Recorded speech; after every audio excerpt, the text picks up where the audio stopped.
কিন্তু এখনো গণতন্ত্রের প্রত্যাশা অর্থাৎ এবং এটার সাথে সাথে একটু সবাই একটু করতালে দিয়ে তাদেরকে সভাপতি মোস্তাক আহমেদ মোহাম্মদ মোস্তাক আহমেদকে। আসসালামু আলাইকুম।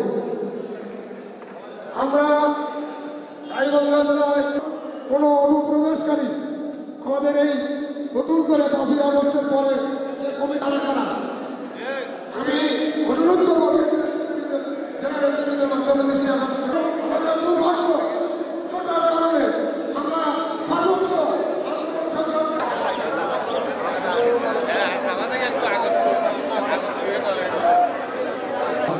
করে না। যখন কোনো ব্যক্তিকে কেউ যদি অন্তর্ভুক্ত করে আমরা আমাদের